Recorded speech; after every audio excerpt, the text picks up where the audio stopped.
Hello guys, welcome back to my YouTube channel. आज हम D triple S P में अपना एक नया टॉपिक इंक्लूड करेंगे और आज हम पढ़ेंगे किसी भी जो समीकरण दे रखी है उसमें हम न्यूनतम व अधिकतम मान कैसे ज्ञात करेंगे। तो जैसे मान लो हमारे पास दे रखा हो y is equal to a sine square x plus में b कोस स्क्वायर एक्स। तो उसका अधिकतम मान हम कैसे निकालेंगे? यदि a बड़ा है b से तो उसका जो अधिकतम मान होगा वो a होगा, और यदि b बड़ा है a से तो उसका अधिकतम मान होगा हमारे पास b होगा। इसी प्रकार से हम न्यूनतम मान के लिए देखेंगे। तो अगर a बड़ा है b से तो हमारे पास जो न्यूनतम मान निकल कर आएगा वो होगा b, और यदि b बड़ा है a से तो हमारे पास जो न्यूनतम मान निकल कर आएगा वो है a। इसमें हम सेकंड यानी ये तो हमारे पास थी जब साइन के स्क्वायर में साइन कोस स्क्वायर हो तब वो कैसे अधिकतम निकाले और न्यूनतम निकाले। इसमें है जो साइन ओ एक्स और कोस एक्स सिंगल घात में हो, यानी a sine x plus b cos x, तो उसमें हम अधिकतम मान निकालेंगे वो होगा under root a square plus में बी स्क्वायर, और न्यूनतम मान होगा वो होगा minus under root a square plus में बी स्क्वायर।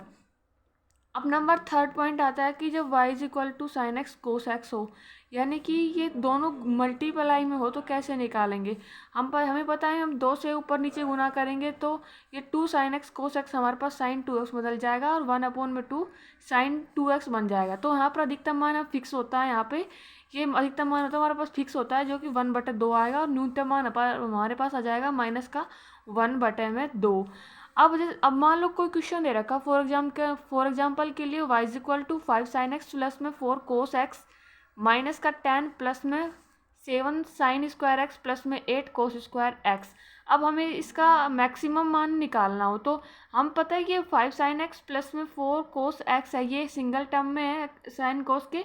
तो इसमें हम वो फॉर्मूला लगा देंगे under root a square plus में बी स्क्वायर माइनस 10 का माइनस 10, और ये क्योंकि स्क्वायर में है तो इसके लिए आ जाएगा जो सबसे है ए और बी में जो सबसे बड़ा है वो ही हमारे पास मैक्सिमम वैल्यू होगी, तो हमारे पास मैक्सिमम वैल्यू 8 आ जाएगी is equal to under root 41 minus में 2। नंबर 4 पॉइंट, यदि y is equal to a tan square x plus b cot square x दे रखा हो तो हमारे पास मैक्सिमम वैल्यू इन्फिनिटी और minimum value 2 under root a b आएगी। अब ऐसे अगर इस सिंगल टर्म में हो tan x cot x y is equal to a tan x plus b cot x, तो maximum value infinity minimum value 2 under root a b आ जाएगा।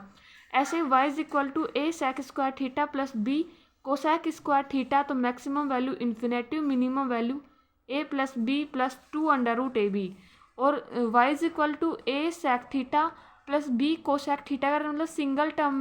सिंगल घात है तो आ जाएगी मैक्सिमम वैल्यू इन्फिनेटिव और मिनिमम वैल्यू हो जाएगी a की पावर 2/3 प्लस b की पावर 2/3 की होल पावर 3/2। देखा जैसे कि हमने देखा कि यहाँ पे हमने